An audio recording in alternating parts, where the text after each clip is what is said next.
ஒருங்கிணைக்க வேண்டும் என்று கெடு விதிக்கவில்லை. நீங்கள் நன்றாக இந்த நான் பேசிய பேச்சுக்களை ஹெட்லைன் போட்டுவிட்டு 5 நாட்கள் தான் அவகாசம் கொடுத்திருக்கிறார் என்று கெடு என்று போட வைத்ததே அவர்தான். என்னை வெளியேற்ற வேண்டும் நோக்கத்தோடு தான் அதை சரியான மொழி காயை நகர்த்தி விட்டார்.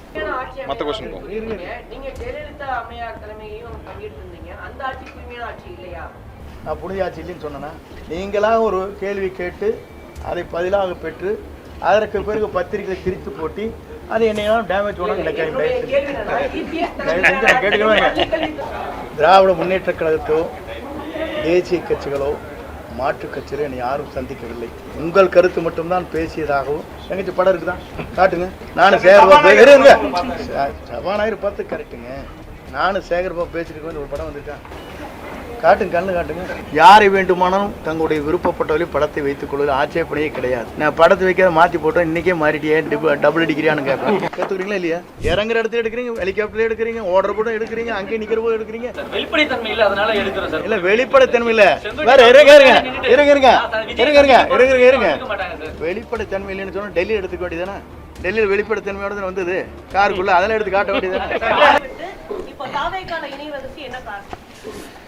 ஒருங்கிணைக்க வேண்டும் என்று கெடு விதிக்கவில்லை. நீங்கள் நன்றாக இந்த நான் பேசிய பேச்சுக்களை நீங்கள் கேட்டிருக்க வேண்டும். இதனை கேட்காதையே நீங்களாக போட்டுவிட்டு ஹெட்லைன் போட்டுவிட்டு 5 நாட்கள் தான் அவகாசம் கொடுத்திருக்கிறார் என்று சொன்னீர்கள். அதில் முழுமையாக நீங்கள் பார்க்க வேண்டும். அப்போது தொலைக்காட்சி நண்பர் கேட்டார், 5 நாட்களுக்குள்ளே முடிக்க வேண்டுமா என்று கேட்டார். இல்லை, பேச்சுவார்த்தை துவங்க வேண்டும்.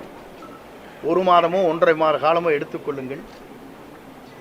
அதில் யாரை சேர்த்தலாம் சேர்த்த வேண்டும் என்பது பொதுச் செயலாளர் முடிவு செய்யட்டும் என்று தெளிவாக சொல்லியிருக்கேன். நான் நீங்கள் பார்த்துருப்பீங்க நினைக்கிறேன். ஆனால் கெடு என்று போட வைத்ததே அவர்தான். முதலில் தெரிந்து கொள்ள வேண்டும். என்னை வெளியேற்ற வேண்டும் நோக்கத்தோடு தான் அதை சரியான மொழி காயை நகர்த்தி விட்டார். இதுதான் உண்மை. தொலைக்காட்சியில் நான் பேசியது நீங்கள் இன்றைக்கு வேண்டுமானால் போட்டு தெரிந்து கொள்ளலாம்.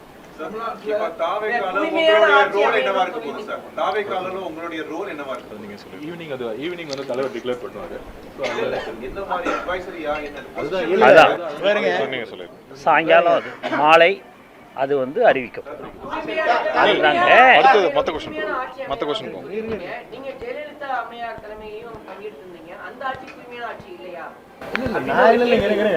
அம்மா இருக்கும் வரை தலைவர் இருக்கும் வரை தூய்மையான ஆட்சி நடைபெற்றது என்று சொல்ல நான் இல்லை என்று சொல்லவே இல்லையே. நீங்க அவங்களே அடுத்த சப்ஜெக்ட் போறீங்க.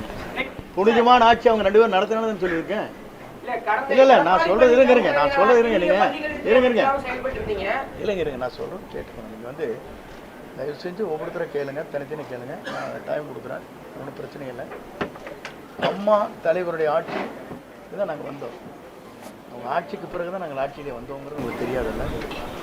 அவர் அப்படி ஆட்சி நடத்தினால 5 முறை அவங்க ஜெயிச்சாங்க, தலைவர் 3 முறை ஜெயிச்சாங்க. அது புனித ஆட்சியிலேயே நீங்கள் எங்கள்கிட்ட கேள்வி கேட்டு மடக்கூடாது. நான் புனித ஆட்சி இல்லைன்னு சொன்னேன்னா, நீங்களாக ஒரு கேள்வி கேட்டு அதை பதிலாக பெற்று அதற்கு பிறகு பத்திரிகை திரித்து போட்டி அது என்னையெல்லாம் டேமேஜ் பண்ண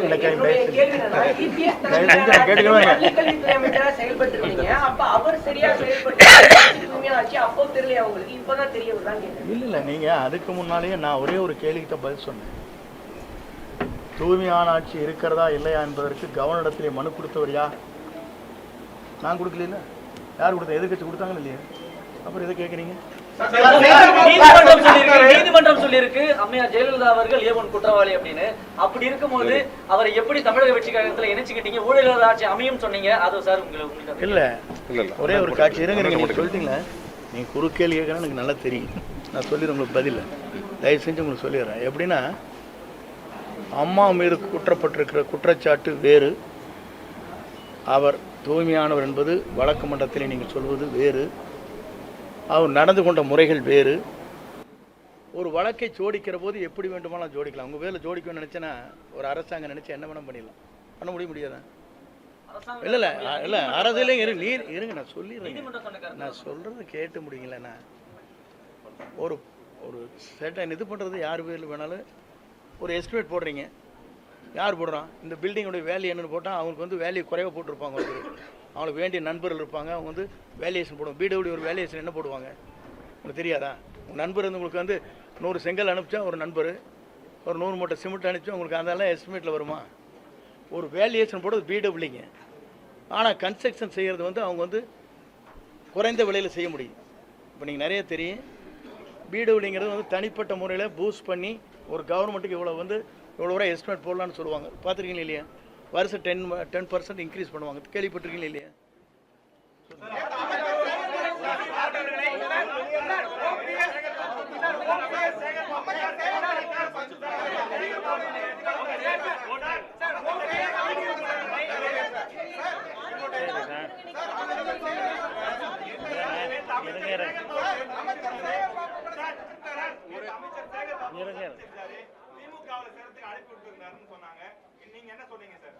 திராவிட முன்னேற்ற கழகத்தோ தேசிய கட்சிகளோ மாற்றுக் கட்சிகளோ என்னை யாரும் சந்திக்கவில்லை, சந்தித்து பேசவில்லை. உங்கள் கருத்து மட்டும்தான் பேசியதாகவும் எங்கச்சி படம் இருக்குதான் காட்டுங்க. நானும் சேகர்பாபு இருங்க, சபாநாயகர் பார்த்து கரெக்டுங்க. நானும் சேகர்பாபு பேசியிருக்கேன், ஒரு படம் வந்திருக்கா காட்டுங்க, கண்ணு காட்டுங்க. இல்லை காட்டுங்க, நான் சொல்லிடுறேன் பதில். நான் யாரையுமே திராவிட முன்னேற்ற கழகமோ மாற்றுக் கட்சியோ பிஜேபியோ யாருமே என்னை அணுகவில்லை. அணுகதியாக இருந்தால் இல்லைங்க, இருங்க, சும்மா நீங்கள் ஏதோ சொல்லிட்டு இருக்கக்கூடாது. நீங்கள் பாட்டுக்கு ஒரு கற்பனை உலகத்திலிருந்து பேசக்கூடாது. ஆகாயத்தில் வந்து இருங்க, நான் சொல்கிறேன் கேளுங்க, தயவு செஞ்சு இருங்க கேளுங்க. பார்த்த மாதிரி ஒரு படம் காட்டிடுங்க, நான் பதில் சொல்கிறேன். ஒரே நிமிஷம், சுபாஷ் சொல்லுங்க. ஒவ்வொருத்தரா கேளுங்க, ஒரே கேளுங்க. சுபாஷ் கேளுங்க. நீங்க என்ன சொல்றீங்கன்னா, இது ஜனநாயக கட்சி, யாரை வேண்டுமானாலும் தங்களுடைய விருப்பப்பட்டவரை படத்தை வைத்துக் கொள்வது ஆட்சேபனையே கிடையாது. நான் படத்தை வைக்காத மாற்றி போட்டோம், இன்னைக்கே மாறிட்டியே டபுள் அடிக்கிறியான்னு கேட்பேன். நீ ஒவ்வொருத்தரா கேளுங்க. நீ அறிஞர் வருங்க, கம்மறி கொண்டாடுங்க, நான் பேசுகிறேன். இருங்க,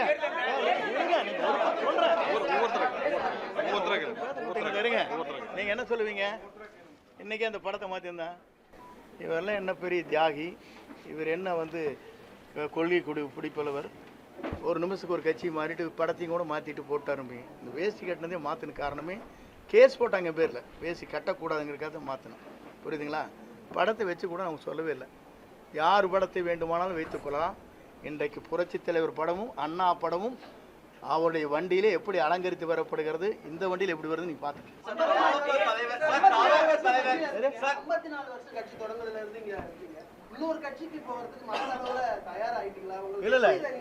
இல்லை நான் சொல்றது கேளுங்க.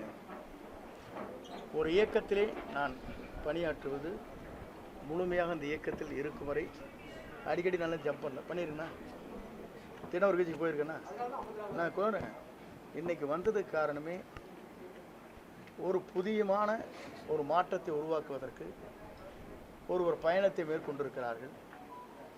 மக்கள் வரவேற்பு, மாபெரும் வரவேற்பு. நீங்கள் பார்க்குறீங்க, உங்கள் டிவிக்காரில் என்ன சொல்கிறாங்க சேனலில், எங்களுக்கு என்ன வந்துருக்கு சொல்கிறாங்க, 1 கோடி பேர் பார்க்குறாங்க எங்கள் சேனலை. நாங்கள் அதனால தான் 10 சேனல் போட்டு இறங்குற இடத்துலையும் எடுக்கிறோம், நிற்கிற இடத்துலையும் எடுக்கிறோம், அங்கேயும் எடுக்கிறோம். நீங்கள் தானே சொல்கிறீங்க. எனக்கு சொன்ன ஒரு ஓனர் சொல்லியிருக்காரு, 4 ஓனர் கேட்டுக்கிறீங்களா இல்லையா? நாங்கள் அதுக்கு தான் முடிக்க உங்களை படம் எடுத்துகிட்டு இருக்காரு அவரை அப்படிங்கிறாங்க. 10 சேனல் போடுறாங்கிறாங்க. யாராச்சும் போடுறாங்களா? இறங்குற இடத்துல எடுக்கிறீங்க, ஹெலிகாப்டர்ல எடுக்கிறீங்க, ஓடுற கூட எடுக்கிறீங்க, அங்கேயே நிற்கிற போது எடுக்கிறீங்க, சுற்றி எதுக்காக எடுக்கிறீங்க?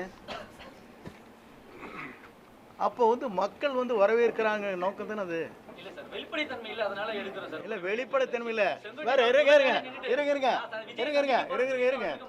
வெளிப்படைத்தன்மை இல்லைன்னு சொன்னால் டெல்லி எடுத்துக்க வேண்டியதானே? டெல்லியில் வெளிப்படைத்தன்மையோட வந்தது காருக்குள்ள, அதெல்லாம் எடுத்து காட்ட வேண்டியதானே?